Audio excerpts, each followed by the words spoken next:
We are trapped within the darkest holes of our mind. We can't wait to be free. My name is Jason Beckett. I'm a 17-year-old senior and the only child of Julie and Ryan Beckett. My family is an on-the-road kind of family due to constant job openings given to my father. My father became a pharmacist at the local CVS. Mom just stays at home while Dad is away. Due to my family constantly moving, I never really made friends, nor do I plan on making any. It's not like I ever needed any friends. We moved to 15 Wyndham Avenue in an aqua blue house in Mandan, North Dakota. It's not much like the other houses with their fancy lawns and house decorations. I could care less what anyone thinks about us. If we're poor, rich, middle class, we'll all leave anyway. When I was a child, I got into a huge fight with 3 teenagers who, to what I thought, were trying to kill me. I don't know why they wanted me dead. Maybe it's because they were in a gang? It was in the middle of the street, and the fight was more of me protecting myself after being threatened by them and sworn at. I was shoved backwards, and I began to lose my balance. I fell and landed head first onto the sidewalk pavement. As I lay there bleeding from my skull, everything began to fade. I noticed the 3 teenagers rush over to me, and as I did, I saw someone behind them. Then I blacked out. When Mom and Dad found me on the floor, bleeding out, I was rushed to the emergency room, where I was given a full-body CAT scan. I asked my mom what happened to those kids who attacked me. She told me that I was too young to hear, but something unfortunate had happened to them. After the CAT scan was complete, doctors noticed something peculiar and irregular happening in my brain. They said something about my limbic system, the area involving my emotions. I was asked if I hate those boys who attacked me, with which I calmly replied, "No. What's hate? If it's something bad, then no. I don't hate them for what they did to me." They concluded that I had a rare, maybe new form of psychopathic personality disorder that didn't allow me to hate anyone or anything. They were fairly surprised. They didn't know what this meant or what was causing this. It was illogical that it would target one specific emotion. They told my parents that they shouldn't be afraid because it only targeted hate, which could be considered a really good thing. It was just a feeling that will never be introduced to me because of this unknown problem. But I do know that because of this same benefit from my problem, not being able to hate others and stay cool-headed, there was also a drawback. Every night, I have recurring dreams. It's a dark, almost empty pitch-black world that I am thrown into. It always feels like I have never been here, although I always have these dreams every night. There is someone standing in the darkness, unmoving. I could tell there is someone there in this pitch-black abyss because, although everything is dark, that person is always darker. And not even the textbook definition can fully explain how this being can even be seen, as if there is no light able to reach this mysterious person. But through my presence, he is as visible as a sunflower in the middle of a rose field. In these dreams, it would always just stand there in this abyss, silent and still. It's always in my dreams. I say dreams because nothing bad really ever happens. Regardless, it's an ominous vision. Pops enrolled me in Mandan High School. I'm a senior there. There isn't much going for my senior graduation, as I share no special bond with these strangers. I usually keep to myself. I get dressed, grab my bag, which only had 1 drawing notebook, 5 lead pencils, since I like to draw in my spare time, 3 notebooks, and a textbook involving the human mind that I stole from my father. My dad has a fascination for my psychological problem, but it doesn't bother me. I waited at my bus stop and boarded the bus. I was the new kid in town, so naturally everyone just stared at me for the couple seconds I got on the bus and sat down. Then they returned back to their daily activities.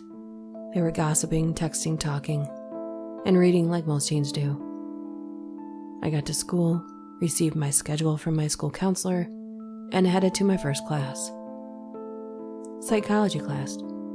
Who would have guessed I was put in there? The teacher handed out those written on and worn out textbooks, which I refused, as I had my father's textbook and viewed it more advanced and efficient than the ones offered by this school. Infinity of the Human Mind was the name of his textbook. It gave a lot of information regarding human emotions, knowledge, brain growth, human reactions. But as the class started, I had the urge to just take up my drawing notebook and a lead pencil. I began to draw, but I didn't know what I was drawing. I just drew instinctively. As I drew, I grew tired and began to yawn. I was slowly starting to fall asleep, and then, before I knew it, I was unconscious, on top of my drawing notebook, 25 minutes into class. I was having that dream again. It was the same dark place, with only me and that person standing over there. I always wondered if it had a face, but every time I got closer, it got farther. As if he, she, or it didn't want me close. But this one was different. This manifestation of utter darkness did not move when I got closer. I slowly walked toward it, and when I got as close as skin contact, I woke up. It was 5 minutes before class ended, and I was drooling on my notebook. It was closed shut, and my lead pencil was no longer in my hand, but placed on top of my notebook. The lead pencil looked worn out as the eraser was completely gone and the tip seemed burnt from use. I shook the pencil and heard nothing. All the lead was gone. Maybe someone stole all the lead? I didn't know or care. I could always just get more. Everyone around me was just socializing or listening to music, and here I am, sleepy and confused. I wonder what I was drawing before I slept. Maybe I finished it. I grabbed my notebook and flipped through the pages to notice that all of them were blank. I was certain that when I began to draw, it was on the very first page. I would never start anywhere but the first page of a new notebook. Once I reached the last page, I dropped my notebook. My eyes widened from a sleepy gaze to that of a frightened child. It was that person in that empty world, but there was a white spot in the middle of where the face would be, almost as if his, her, or its face was beginning to emerge from the shadows. The bell rang, and psychology class was over. I quickly snapped out of it and slammed the notebook shut and continued to my next class. The image still burned into my psyche and pulsating strangely. It's as if it is something I miss, want, need, but I can't have. The school day was over, and I no longer felt drowsy and sleepy. I headed home, and that was that. Nothing else happened. I told my parents when I arrived home what had happened to me at school and what I saw. My mom told me it was probably just my imagination getting the best of me. My father, on the other hand, thought differently. He had me re-explain in detail what I had seen, and he took notes. Shortly after the extensive questioning, he walked toward the phone and dialed a number. I can't remember clearly what he'd been saying. I think it might. Again. Limbic system. The 3 kids. Today. I didn't stick around and just headed to my room since it was already 10 p.m. by the time he had finished his constant questioning. as I headed to bed. I questioned if I would really have that dream again after that whole ordeal at school. I always have these dreams, as if they were a daily routine. Well, they are to me. So I just decided to shut my eyes and fall asleep. Strangely enough, I didn't have that dream again, like every other night. Instead, I woke up, having no dream or consciousness of what I dreamt about. It was as if I closed my eyes and then opened them to the dawn of tomorrow.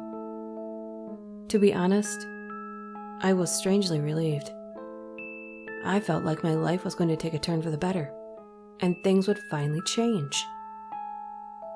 2 months had passed since what happened in psychology class, and I still don't have any dreams that relate to that event or in general.